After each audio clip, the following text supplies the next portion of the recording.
Are we using GLP-1 drugs wrong? GIP in particular. I first started using these drugs and I was like, finally, this is the magic shot that this lives up to the hype. I'll never forget the day that food noise went away. And I was like, I will stay on this drug for the rest of my life. You will have to pry it from my cold, dead hands. 110 pounds of weight loss in under 10 months. My appetite is controlled. I have zero food cravings. This is a miracle. And I now weigh in the 100s and I started in the 300s for the first time I have since I was 22 years old. For the first time in my life, I am in control. It is just food. It is not life. It is my lifelong dream just to be normal. Skinny was never even obtainable. I just wanted to be normal. I went from a size 26 pants to a size 14, 12, 14, and I am now below the average American woman. I'm 5'10". Am I a goal? No.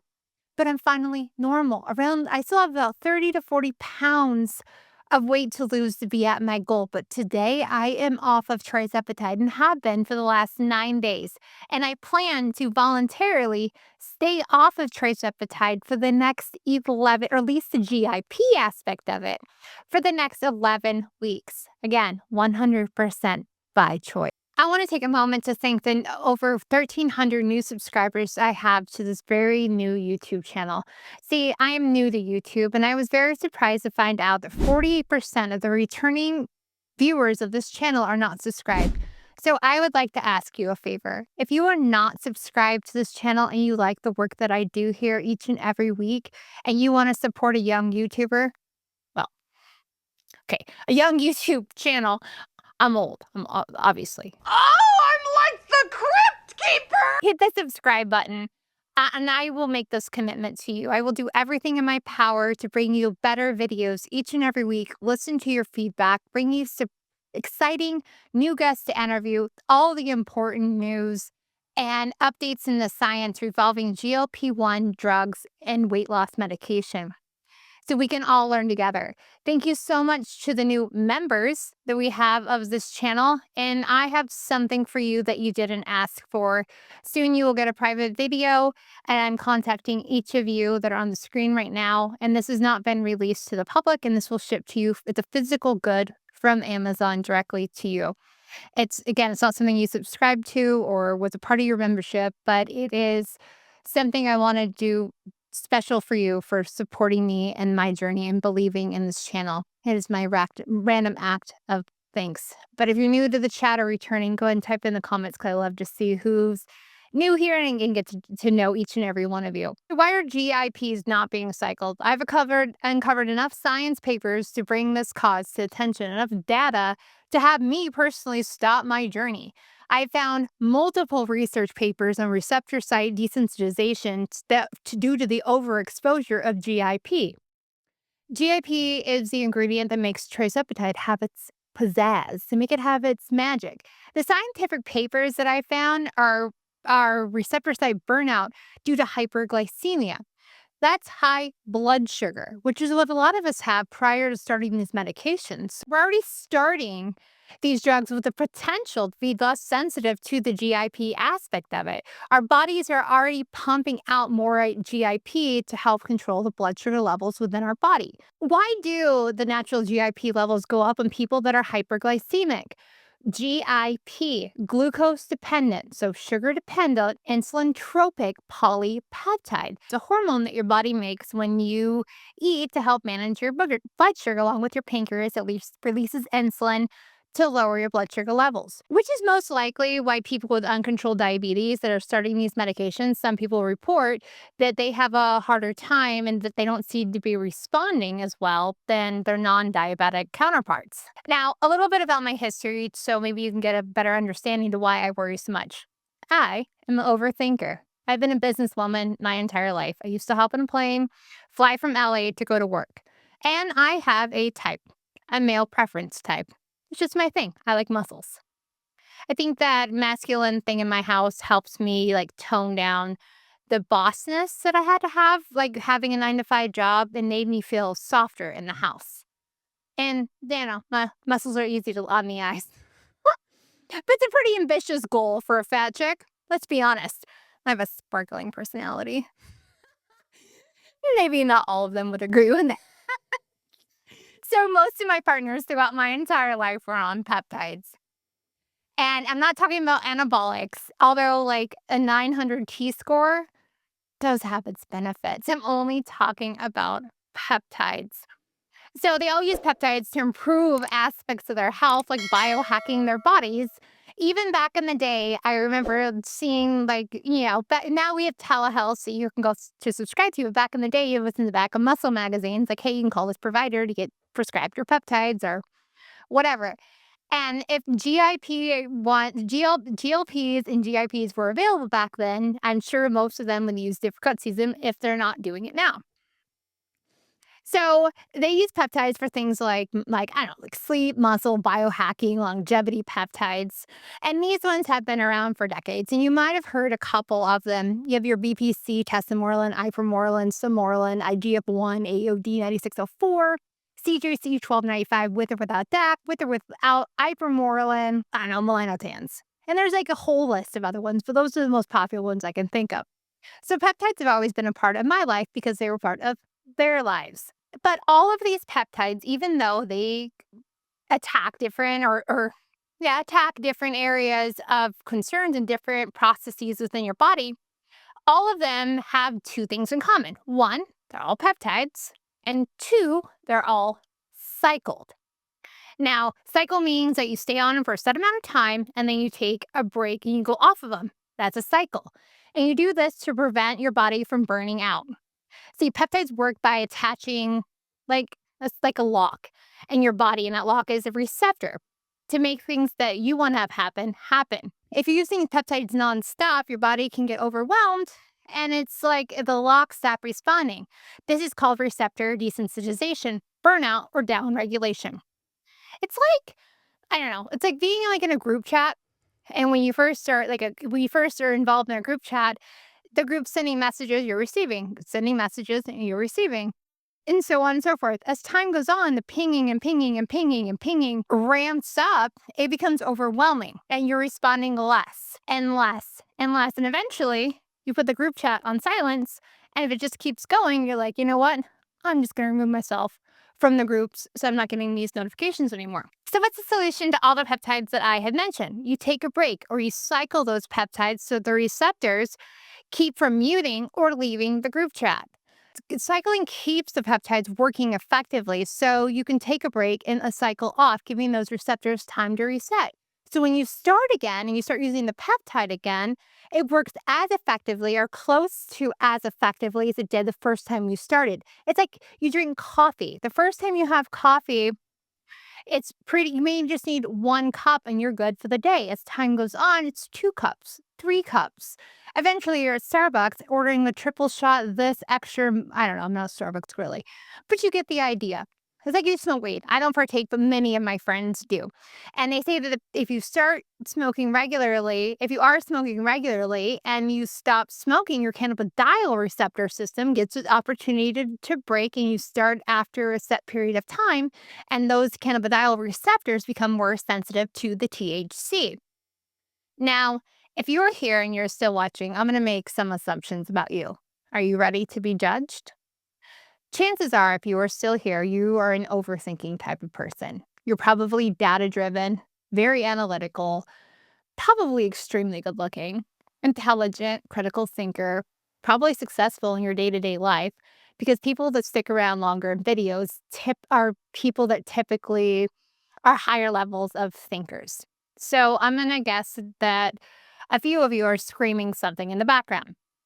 Well, probably a couple things in the background. Insulin. Candace, we don't cycle insulin, and that's a peptide. And you, my sexy, brainy overthinker, are 100% correct. Insulin is a hormone peptide. In fact, it's the oldest hormone peptide that is prescription available. So why don't we cycle insulin? Well, it's a very valid question. When diabetics use insulin, they're replacing something or they're supplementing what their body cannot produce. The same thing with the hormones, estrogen and testosterone. Those are peptide hormones. So what we're using is we're stimulating receptors. We're not replacing GLP and we're not replacing GIP the same way that you would with insulin, testosterone, or estrogen. So we're not replacing what our body can't make. We're just simply enhancing specific pathways in our body.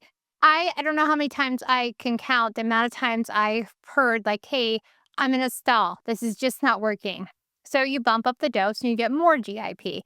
You bump up the dose and more GIP. And eventually it's going to become a problem because we already know it's a problem naturally with GIP overstimulation in people with hyperglycemia. The GIP part, I'm afraid, may not work over time. I don't know how many times I hear like, "Oh, I'm hungry now. It's not working like it did before." I think this happens faster if you suffered from high blood sugar prior to starting these medications, and I think the science would support that. So I want to hear from you. What do you think is happening? For the people that it stops working for, or do you think that maybe there might be a possibility that your receptors are overwhelmed, burned out? I'm just curious. I have thick skin, I can take it. If you think I'm full of shit and this is all BS, type it in the chat because I want to hear other people's POV. It helps me learn things a different way. Every comment is an opportunity to learn. So I'd appreciate it. So why are we not cycling GIP peptides? I suspect greed. How would Lilly even do that? Right? It would be an insurance nightmare. So fuck it. That's a you problem, not an us problem. Lilly has to have known they are $1 billion corporation. I am some fat middle-aged lady in a studio with me and Chat GPT, and we both have access. I'm pretty sure Lilly has access to the same PubMed data that I do. And Big Pharma, being the good drug dealers that they are, have already have higher doses of Tirzepatide with the GIP peptide in the pipelines. I heard up to 25 milligrams is what they're testing. So we're just going to keep coming back for more and more and more. And listen, I work hard and I play hard and I want the good stuff. And honestly, I'm hooked. So you got me. But I want this to work down the road. I am 9 days clean. How do I feel? I actually feel fabulous. I feel great. Is this my willpower? I am not delusional. I don't think this is my willpower at all. I am 9 days out. I feel the same because I think the drugs are, well, no, I know the drugs are still in my system. Here's the half-life chart for GIP, GLP-1s, like leaving your body. So I'm 9 days off based on this calculation here. I have about 25% of the drug remaining in my system. It takes about 30 days for the Tirzepatide to be completely eliminated from my body. So what's my next cycle going to look like? Now, this is the part where I have to be a little disclaimer, which drives me nuts. It's like a pet peeve of mine, but I have to. This is my personal journey. You need to work with your own medical team and have your own plan. Only your doctor knows you. And here's a clip from like a stupid thing my brother used to watch in the early 2000s on a show called Jackass. Warning, the following show features stunts performed either by professionals or under the supervision of professionals. Accordingly, MTV and the producers must insist that no one attempt to recreate or reenact any stunt or activity performed on this show. So don't try this at home. I want to hear your hypothesis of what you think that I am going to do. And so we know the science is super strong on the GIP part of it and not so bad on the GLP part of it. So I don't plan on staying off of GLP the entire 12 weeks that I'm going to stay off the GIP. So given that information, what is your best guess of what week I will start taking the GLP, straight GLP? So obviously a Semaglutide, Ozempic, or Wegovy. What do you think that me and my very forward-thinking medical team have decided on? I'm interested. Put it in the comments below, and I will reveal it and see where we are next week. And there's no wrong answer, but I just want to hear your answers because I'm interested. Okay, so I did have a food noise episode the other day, and it was a big one. It was my first what the moment, right? It was 2 nights ago, and it was cheesecake. Oh my God. Creamy, buttery. Oh, it's all I could think about. It's all I could think about. I was negotiating with myself. I was like, you know, you lost 110 pounds.